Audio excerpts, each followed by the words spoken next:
Susan Carter find the story in three people's memories. She couldn't find it anywhere else. There was no newspaper article, no official report, no photograph, no diary, nothing. Suzanne had come to this small riverside town to record its oral history, expecting to find old documents, faded photographs, and perhaps a few family letters. Instead, an elderly shopkeeper mentioned an event that had happened decades earlier. He spoke about a night when the river rose unexpectedly and people gathered near the old bridge. Suzanne made a note. Then another resident mentioned the same night, then a retired school teacher, three people, one event, and almost no written trace.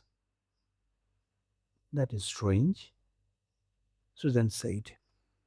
The shopkeeper smiled. Not strange. Nobody wrote it down. Susan began investigating. He searched the local library. Nothing. She checked old municipal records. Nothing. She looked through newspaper archives. Still nothing. The event had happened before the town had a proper local newspaper, before inexpensive cameras were common, and before ordinary community experiences were routinely documented. There was no official record because nobody had thought an official record was necessary. There was simply memory. Suzanne returned to the shopkeeper. Can you tell me what happened? He began slowly. He remembered the sound of the water, the old bridge, people carrying lanterns, a woman carrying her old children. But when Suzanne asked for a date, he hesitated. I don't remember the exact year. Susan didn't correct him. That was important. Oral history was not simply about collecting perfect facts, it was about preserving people's experiences and memories while recognizing what can and cannot be independently verified. She switched on her recorder. Tell me what you remember. And he began again. Over the next few days, Suzanne followed the story from one person to another.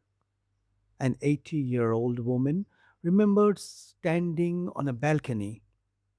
A former railway worker remembered hearing the warning. A retired teacher remembered a family taking shelter in the school building.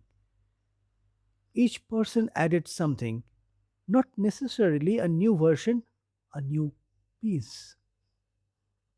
One remembered the weather, another remembered the sound of the river, another remembered the particular family, and one elderly man remembered something nobody else had mentioned. There had been a young boy carrying a red blanket. Susan wrote the detail down. Then she asked, who was the boy? The man looked towards the window. I don't know. The small answer bothered Suzanne. So she began searching again. She checked family names, old school registered, church records, property documents, anything that might connect the boy to the event. After 2 days, she found a possible name, a family that had lived beside the river. Susan tracked down their descendants, and suddenly the red blanket had a story. The boy had been frightened. His mother had wrapped him in it when the family left their house. He had later kept that blanket for years. Susan recorded the family's memories.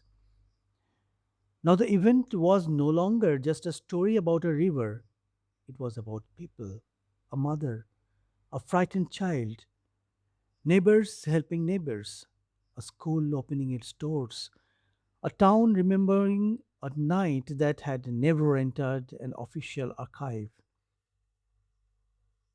On her final evening, Suzanne sat alone with his recordings. There were hours of voices, different ages, different memories, different details. She knew she could not present every remembered details as proven fact. Some things could be checked, some could be supported by several independent memories, some would remain uncertain. Certainty did not make the memories worthless. It simply meant they had to be treated honestly. Suzanne suddenly understood what she had really been collecting. Not evidence of everything that had happened, evidence that people had experienced something they believed was important enough to remember. She looked at the recorder.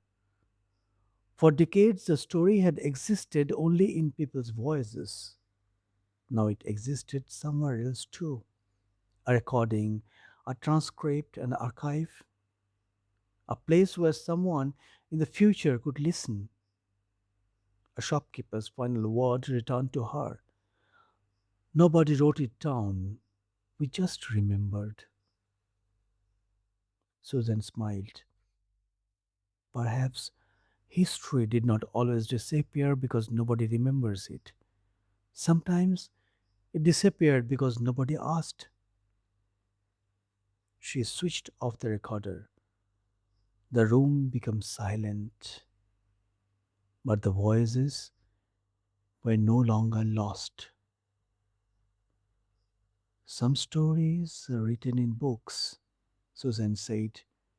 Others survive because someone remembers. And sometimes all history needs in someone's willing to listen. If you enjoy discovering a quiet stories that might otherwise disappear, stay with us and consider subscribing. There are still many voices waiting to be heard.